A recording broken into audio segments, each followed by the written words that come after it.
बब्बू राना अभी आफ्ताब इकबाल साहब को छोड़कर आए हैं। आपने आदम को गद्दारे आफ्ताब इकबाल मेरे साथ मौजूद हैं। उस टाइम पे बब्बू का छोड़ के आना बनता नहीं था। सुनने में ये आ रहा है इंडिया से बहुत ज्यादा फनकार जो है वो शामिल होने जा रहे हैं। राखी सावंत हैं। पाकिस्तान और इंडिया मिक्स करके तो नहीं चलाने वाले। इंशाल्लाह। सबसे ज्यादा अच्छा एंकर कौन है? आफ्ताब साहब का तो नाम आप साइड पे कर मतलब आप कुछ भी नहीं समझते उनको? तेरे इट खा रहा था मैं इंटरव्यू के दौरान।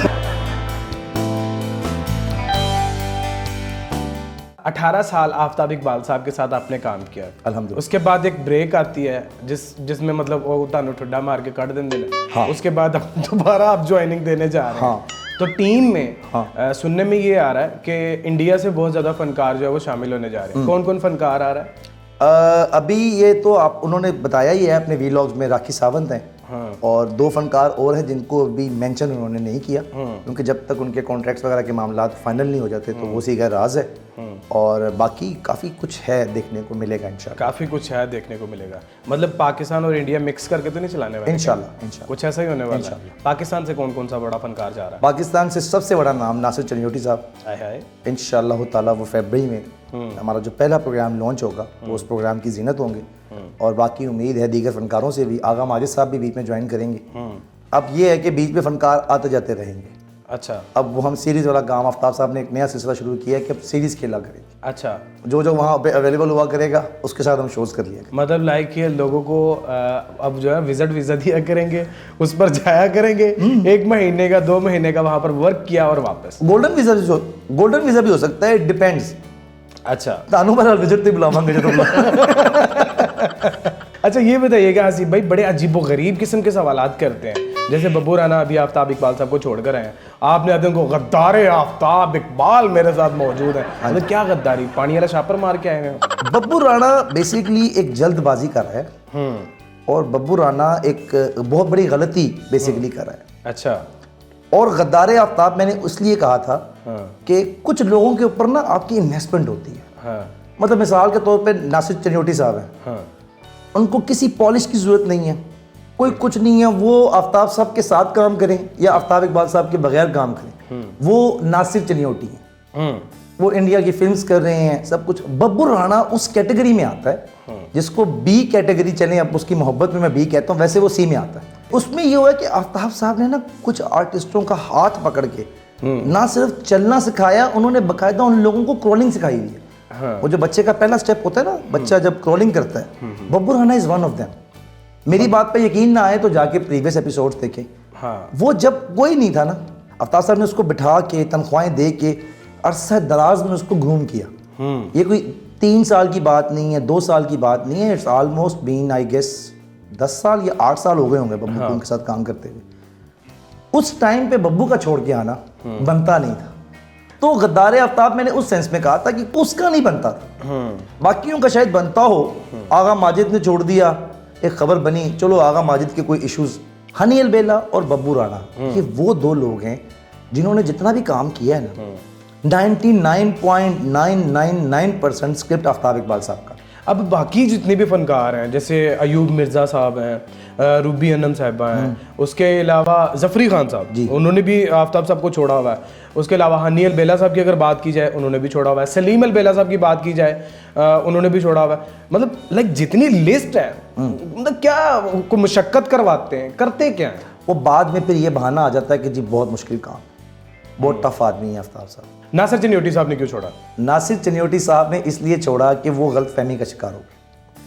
उस टाइम ये हुआ कि जब वो फिल्म करके पाकिस्तान वापस आए, नासिर भाई हैं मनमोजी आदमी। नासिर भाई की जो है ना, वो जिसे कहते नहीं है वागें, वो सिर्फ आफ्ताब साहब के हाथ में खुद पकड़ाते हैं मोहब्बत में। वरना नासिर भाई को कंट्रोल करना आसान नहीं है। अच्छा, मैंने एक चीज नोट भी की है, आफ्ताब इकबाल साहब नासिर चनियोटी साहब की रिस्पेक्ट भी बाकियों से ज्यादा करते हैं। भाई वो कहते हैं मेरा भरा है। और वो उनके दरमियान जो आपस में हासा मजाक है ना, जो उनके दरमियान थोड़ी सी वो लिबर्टी ले जाते हैं, वो आम आर्टिस्टों की तो इतनी जरूरत ही नहीं है। अच्छा। ठीक है, लिटरली नासिर भाई का ये हुआ कि नासिर भाई जब आए ना, उनको ये शिकवा था कि उनका स्टाफ जो उनसा है वो जा के मिल रहा है, नासिर भाई के घर बैठ रहे हैं, खाने खा रहे हैं, उनको ये था कि आफ्ताब साहब को पता नहीं लगा कि मैं वापस आ गया हूँ। आफ्ताब साहब इस चक्कर में थे और उनका बनता भी था, वो कहते थे कि मुझे आके बताया कि मैं आ गया हूँ, I want to join the show.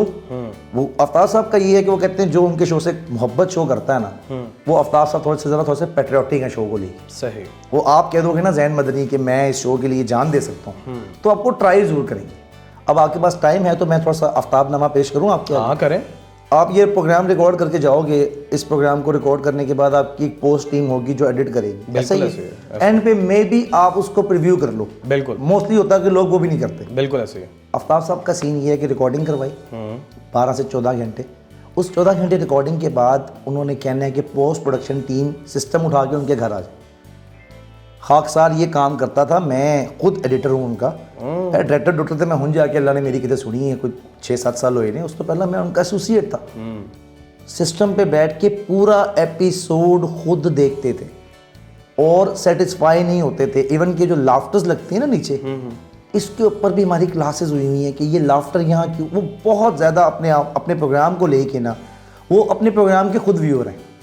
अच्छा। वो तनकीद अपने पे खुद करते हैं। मतलब लाइक जैसे दूसरे एंकर्स हैं वो अपने काफी लोग हैं एंकर्स के अलावा, मतलब एक्टर्स लगा लें, एंकर्स लगा लें या कोई भी है, तो वो अपनी वीडियोस बहुत कम लोग देखते हैं। जी नहीं, आफ्ताब साहब तो रिपीट में देखते हैं कि मेरी गलती यहाँ पे क्या हुई थी, या कोई गलती पकड़ते हैं। हसीब की गलती कहाँ है, हसीब ने कैमरा टेकिंग क्लोज शॉट लिया कि नहीं लिया। अगर हमने ना लिया हो तो हमारी हार गई। रात के 3 बजे फोन आ जाता है, एक ही खच मारी हो, सर क्या हुआ सर, सॉरी सर, मैं ऐसा देखता हूँ सर। उनके आगे तो हर एक का यही था यार, सॉरी सर ही किया सब ने। तो यहाँ से लाहौर से कौन कौन सी टीम लेके जा रहे हैं, पाकिस्तान से कौन कौन सी टीम लेके जा रहे हैं? यार यहाँ पे रूबी है, और पुन्नू है, ठीक है, और आफ्ताब साहब के पास ना बेसिकली टीम अब कैप हो चुकी है। अकरम उदास साहब की मैं तस्वीर देख अकरम उदास साहब तो पहुंच चुके हैं ना वहाँ पे, मतलब वो तो अभी सिर्फ इसलिए कि अकरम भाई की एक फिल्म बीच में आ गई थी, तो वो रिकॉर्डिंग करने के लिए वहाँ गए हुए हैं। अकरम भाई का तो मामला तय हो चुके हुए हैं, साइन हो चुके हुए हैं। अकरम भाई ने ऑफिशियली ज्वाइन कर लिया। अच्छा भाई जी, गंदा अंडा जनाब। नहीं आपका नाम नहीं ले रहा मैं, हाँ जी। आपको कह नहीं रहा मैं, गंदा अंडा। अच्छा यार ये क्या नाम क्या सोच के रखा, गंदा अंडा? हाँ मतलब एक आप YouTube चैनल चला रहे हैं जिसके ऊपर मतलब सेलिब्रिटीज के इंटरव्यूज करते हैं। हाँ जी। उसका नाम गंदा अंडा? जी गंदा। क्यों? अच्छा ये गंदा आंडा है, नॉट अंडा। हाँ आंडा। आंडा और अंडा में क्या फर्क है जी? बहुत फर्क है। क्या फर्क है? इसकी एक तो जो आप इसकी प्रोनाउंसिएशन है ना, हाँ। वो खराब हो जाती है। गंदा आंडा बेसिकली मंटो साहब का जो अफसानों का स्टाइल था और मुश्ताक अहमद यूसुफी साहब का जो तंजो मजाक का अंदाज था, जिसमें वो अपने सच्ची बातें, कड़वी बातें किया करते थे, मैंने वो चीज़ पकड़ी। मेरी बेसिकली जो इंस्पिरेशन है वो ये दोनों पर्सनैलिटीज़ हैं, क्योंकि मैंने प्रोग्राम में सच बोलना हूँ। मेरे सवाल का पहला अंदाज यही होता है कि गद्दार आफ्ताब इकबाल। अच्छा ठीक है, ये सच्चाई। आप जैसा दोस्त किसी के पास जाएगा तो वो मुरव्वत में पहले कहेगा जी फलां गेस्ट है, फलां गेस्ट है। इज्जत मैं भी बहुत करता हूँ अल्हम्दुलिल्लाह अपने गेस्ट की, मेरे लिए बहुत सब ऑनरेबल होते हैं, लेकिन मैं मुआशरे की सच्चाई को रिप्रेजेंट। हम लोग इज्जत करते हैं, आप इज्जत उतारते हैं। नहीं अल्हम्दुलिल्लाह। लान जानते हो ना? ये गद्दार आफ्ताब इकबाल कह के पहले उन्होंने कमीज फाड़ देंगे, गद्दार आफ्ताब इकबाल। कमीज नहीं, मैं तो अच्छा वो यही जो चीज़ें हैं ना, मुझसे नहीं होता कि कहाँ से शुरू किया, आप तो बहुत बड़े फनकार हैं यार। There should be a concept behind. मेरी ऑडियंस को जो डिफरेंट मिलता है मुझे लगता है वो यही है। हाँ, मैं रिस्पेक्ट का पहलू बिल्कुल नहीं छोड़ता। जो मेरे दोस्त हैं, जो मेरे अजीज़ो अकारब में से एक है, ये जो मेरे आर्टिस्ट फनकार हैं, इनके साथ मेरे 16 साल का टाइम गुजरा हुआ है। इनको मैं कोई भी कह देता हूँ, लाइक फैमिली, मतलब Babbu Rana is like a brother. अब नासिर चन्नूटी साहब हैं, उनको मैं हमेशा साहब कहता हूँ। अच्छा, गंदा अंडा बड़ी जल्दी बूस्ट हुआ। वो जब मैं जॉबलेस हो गया ना, जब मुझे नौकरी नहीं मिल रही थी, नासिर भाई के पास मैं गया, नासिर चन्नूटी साहब के पास। मैं कहा नासिर भाई कोई प्रोग्राम शुरू करें या फ्लाडिम का, और ने कहा यार प्रोग्राम तो कर लेने हैं, तो आजकल कर ही रहे हैं। मैं कहा नहीं, मैं कुछ नहीं कर रहा। कहते तेरा यूट्यूब चैनल है क्या? मैं कहा वो पुराना बनाया था, उस पर 12,000 सब्सक्राइबर हैं, 16,000 सब्सक्राइबर। उन्होंने कहा बेटा इंटरव्यू शुरू कर, तो पहला इंटरव्यू तेनों मैं देना। दी नासिर चन्नूटी पहला इंटरव्यू, और वो खुद कह रहे हैं, और उस इंटरव्यू को रिकॉर्ड उन्होंने ऐसे करवाया जैसे माँ बच्चा पैदा करती है। नासिर भाई ने 3.5 घंटे में वो इंटरव्यू रिकॉर्ड करवाया, ठीक है। 3.5 घंटे के बाद जब उस इंटरव्यू को मैं तदवीन पे लेके गया एडिटिंग पे, तो उसके अंदर जो कांटा छांटी करने के बाद वो जो मवाद फाइनल निकला, वो एक सैले रवा है। आप 50 मिनट का इंटरव्यू प्ले करके देखें, आपको कहीं बोरिंग नहीं लगेगा। ये आगाज़ था इसमें अल्लाह ताला ज़िंदगी दे। मैं जब भी रिस्क की दुआ करता हूँ, कोई जिस तरह कैसर भाई कहते हैं ना कि मैं जब भी कोई दुआ करता हूँ तो आफ्ताब इकबाल के लिए दुआ करता हूँ, कोई गाड़ी लूँ तो मैं आफ्ताब इकबाल के लिए दुआ करता हूँ। मेरी दुआओं में अब आफ्ताब साहब और नासिर चनोटी भाई दोनों शामिल होते हैं। अच्छा हसीब भाई, आपने मतलब मुख्तलिफ लोगों के साथ काम किया हुआ है, दौरे हाजिर में आपको क्या लगता है जितने इंटरटेनमेंट के प्रोग्राम्स हो रहे हैं, ठीक है, उनमें से सबसे ज़्यादा अच्छा एंकर कौन है? नंबर 1 आफ्ताब इकबाल, नंबर 2 हारून साहब, नंबर 3 बल्कि इस टाइम इमरान अशरफ भी हैं, जी जी, ठीक है, नंबर 3, नंबर 4 वसी शाह, और उसके अलावा वासिफ चौधरी। 5 नाम है, 5 नाम है। इसमें से ना आफ्ताब साहब का तो नाम आप साइड पे करते हैं, मतलब आप कुछ भी नहीं समझते उनको हैं? आप कुछ भी नहीं समझते तेरे इट खा लेता मैं इंटरव्यू के दौरान, खुदा दा वास्ता है ले चांबे यार मेरे मौला। इन्होंने कहा आफ्ताब इकबाल साहब का नाम साइड पे कर साइड पे करते हैं क्योंकि वो इन सब के उस्ताद से भी कोई ऊपर का लेवल होगा ना, हाँ, तो वो है, उनके पाया इस्तकलाल को कोई नहीं पहुंच सकता। अच्छा अच्छा, बाकी जो रिमेनिंग 4 लोगों के आपने नाम लिए हैं उसमें आप ऐसे कूड़ एंकर हैं, आप ताबिश हाशमी का नाम भूल गए हैं। यार ताबिश हाशमी का नाम अच्छा वैसे तो बड़ी लंबी लिस्ट हो जाएगी। नहीं। मोहसिन अब्बास हैदर का भी नाम वो ले कौन है? मोहसिन अब्बास हैदर को नहीं जानते पब्लिक पे यार, उसका भी प्रोग्राम लगता है। अच्छा मोहसिन, अच्छा वो मुज़ाकरात वाला जो पहले डीजे हुआ वाला मैंने उनका प्रोग्राम तक देखा नहीं है अनफॉर्चुनेटली। अच्छा हाँ भजन, इस टाइम जो है ना आपने जो नाम मिस किया था, आप उसी नाम को नंबर 1 पे ले। कौन सा? ताबिश हाशमी। ताबिश हाशमी क्यों?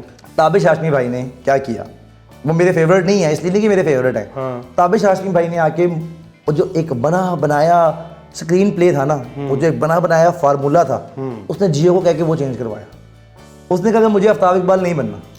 अच्छा, जियो जब भी कोई प्रोग्राम लेके आता था वो कहता है हम तो उनको लेके गए थे ना जियो, जब हम सब बात कर रहे थे, आफ्ताब इकबाल को पीछे करना है, आफ्ताब साहब जैसा प्रोग्राम बनाना है, ठीक है। उसने कहा कि ये इसका मुकाबला नहीं हो सकता, वो जहाँ पे लेवल ले गया है ना प्रोग्राम का। तो दूसरा उसने कहा भजन इतने लोगों को पैसे दे रहे हो, इनको ना दो, मुझे अकेले को पैसे दो, ठीक है। उसने कॉमेडियंस को, थिएट्रिकल्स को साइड पे कर दिया।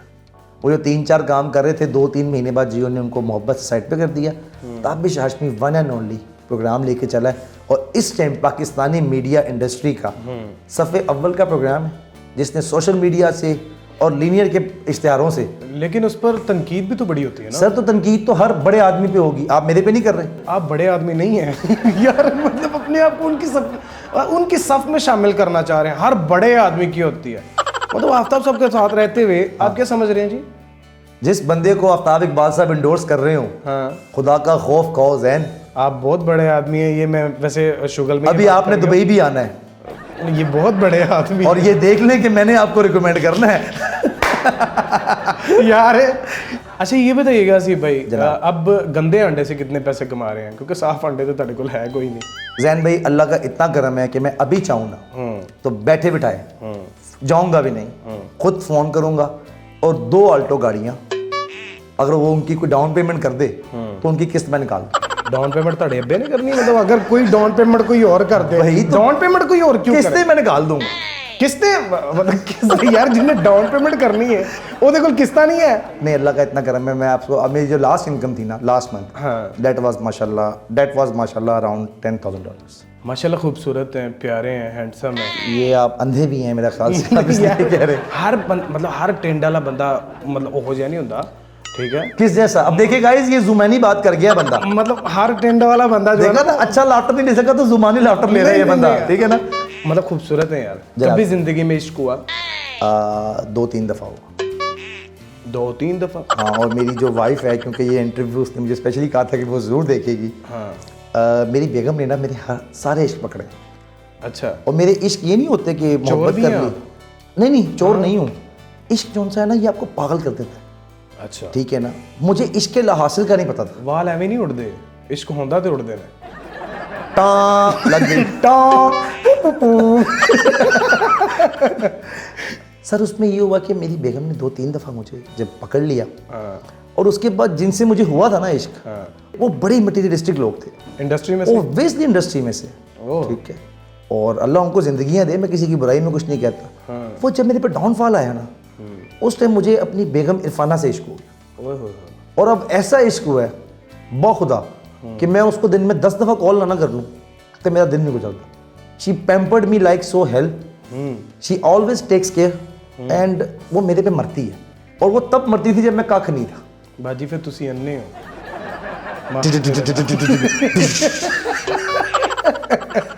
उम्मीद करता हूँ कि आज का प्रोग्राम आप लोगों को बहुत अच्छा लगा होगा और हसीब भाई की बातों को आपने एंजॉय भी किया होगा। और ये वेरी सुन जो है वो दुबई जा रहे हैं आफ्ताब इकबाल साहब के पास, और इनका चैनल है गंदा अंडा, मतलब वो वाला नहीं जो आप ला के तोड़ते हैं और बीच में से निकलता है, वो नहीं। आप गंदा अंडा सर्च करेंगे तो आपको मिल जाएगा। सब्सक्राइब कीजिएगा, गंदे अंडे को लाइक कीजिएगा, शेयर कीजिएगा, कमेंट कीजिएगा कहाँ से देख रहे हैं वीडियो, और अपने मेजबान जैन बाबू को दीजिए इजाजत। देख रही है उर्दू पॉइंट। अल्लाह निगहबान। अल्लाह हाफ़िज़।